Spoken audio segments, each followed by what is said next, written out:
Hi, this is Pat with Right Channel Radios. Choosing the right CB equipment for your vehicle can be intimidating.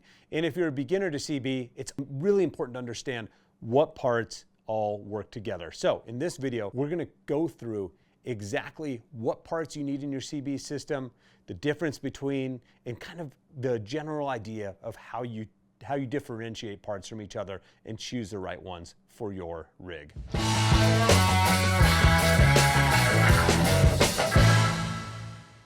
First off, one thing to understand about CB radios in general is that you don't need a license. In the United States, you do not need a license to operate a CB radio. Depending on the equipment you choose, you can expect anywhere from 1 to 10 miles of range, more or less. And the other thing to understand is that CB power is regulated to 4 watts. CB transmission power, that is, regulated to 4 watts. So when you're choosing equipment, it's more about choosing the features on the radio and in the system than you want, even coming down to the quality of the antenna, than it is about choosing the most powerful unit. In this video, we're going to go over the CB radio basics. What parts do you need for a complete radio system? How to choose a radio, or kind of what differentiates the radios from each other? What to look for in the right CB antenna? And of course, how do you connect all the parts together?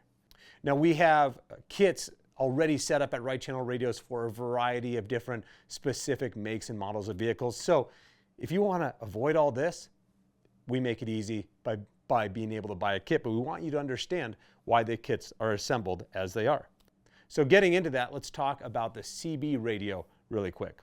CB radios come in a lot of different shapes, sizes, and with different feature sets. So a lot of people will ask, hey, what CB radio is best? Well, that just really depends on what features you want to have in your CB radio system.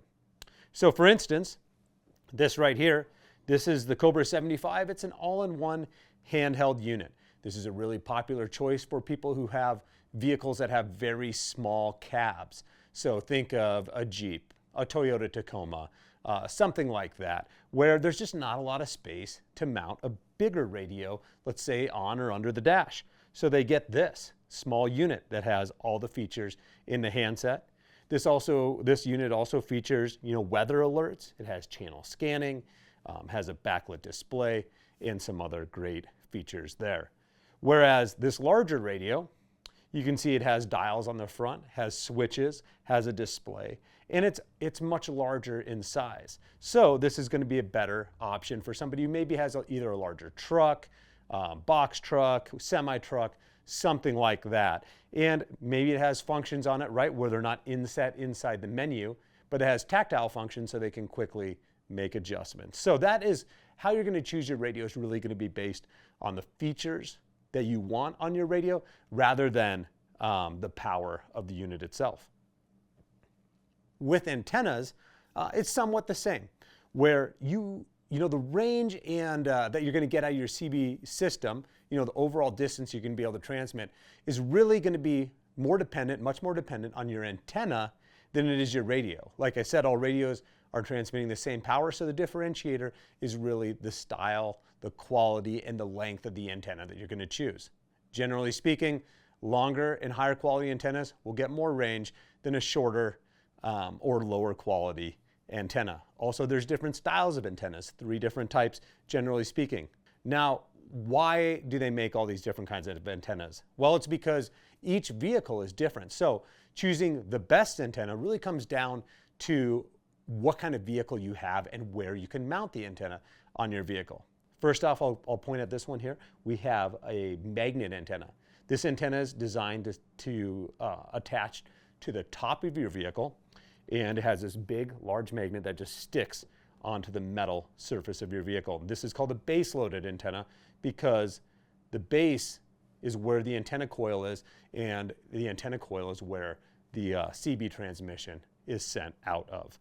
Then we have something that's called a center load antenna. These are really popular with semi-truck drivers because semi-trucks have mirror bars that you can clamp an antenna onto, and you always want the coil of the antenna, like the magnet, to be above the roofline of your vehicle or on top of the roofline of your vehicle. And the most popular antennas that we sell are fiberglass antennas like this Fire Stick FS antenna.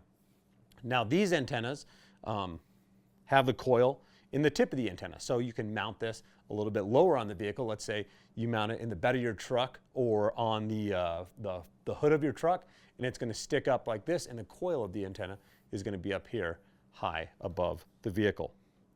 Also with fiberglass antennas, there are many accessories you can add to a fiberglass antenna, such as a antenna spring or an antenna quick disconnect. Next, you have to attach, of course, the antenna to the radio somehow, and to do that, you use a coax cable. So here is an example of a PL259 coax cable, and the cable attaches to a mount like this, and it just threads on just like that. Or if you have, let's say, a magnet antennas will come with the cable attached, right? So you don't need to buy an extra cable if you're getting a magnet antenna because it comes in more of an all-in-one configuration. Now, as far as compatibility for coax cables to radios, all radios will have this SO239 connection on the back of them that is compatible with a standard PL259 coaxial cable, and it'll attach in just like that. So all CB coaxes will have that PL259 connection. All CB radios will have those SO239 connections. So finding a coax cable that's compatible with the radio is not a big deal. However, you want to make sure that your coax cable is compatible with what the kind of mount that you choose or the space that you have for that coax cable to attach to the mount. For instance, let's say if you're installing a mount like this on a vehicle, but there's just too much sticking out underneath the mount to fit, between your fender, the fender of your vehicle, for this vertical connection. Well, then you would choose a different coax cable, like this ring cable over here. This is a ring coaxial cable, and you can see that it has a much lower profile installation as a coax cable exits at a 90-degree angle from the mount.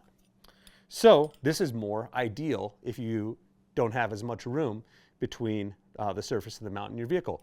Now, if you have questions about that, one great thing over at Right Channel Radios, we have a lot of vehicle-specific mounts and vehicle-specific kits that include exactly the coax cable you need, the mount you need, an antenna that we recommend, all that good stuff, even radios that we recommend for your specific vehicle. Also, you can, of course, always call in, talk to one of our experts, email us, or hit us up on chat.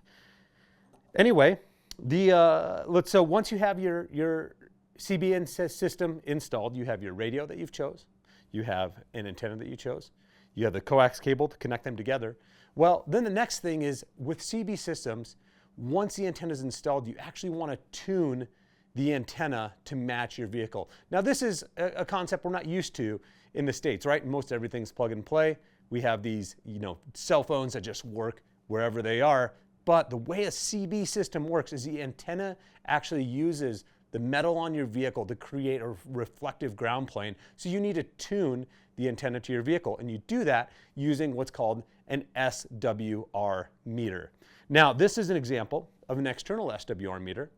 However, remember when we were talking about features of the radios, many radios will have an SWR meter built into the radio. So that's one feature you might want. However, that's normally present on larger, full-size and mid-size radios. So let's say if you get something compact, like this little Cobra 75 handheld unit that has all the controls and the speaker, everything in the unit, well, this isn't going to have an SWR meter, so you'll need to get an external meter to hook up. Now, tuning the antenna is very straightforward, and we, of course, have guides on how to do this, but typically you will get an antenna. Maybe it looks something like this. On the top of the antenna, there's a little tunable tip that you either shorten into the antenna or lengthen to either lengthen or shorten your antenna signal. And based on the readings of the meter, you will know whether to shorten or lengthen the signal. On a magnet antenna, you'll have a metal whip like this, and it will sit inside the antenna. Oops, getting up on the roof there. Anyway, and you will lengthen or shorten the antenna as it is in the base. And the same is true for a center load antenna. Now, so that is the basics of the CB system. You need a radio that you'll choose based on its features, not its power. You'll need an antenna that you'll choose based on how and where you want to mount it on your vehicle. And you'll have to make sure that you have a coax cable that attaches the antenna to the radio. I hope this helps you get a better idea of what products you need to have a complete radio system in your vehicle. Of course, if you have any questions, we're always available at Right Channel Radios, and we are looking to help.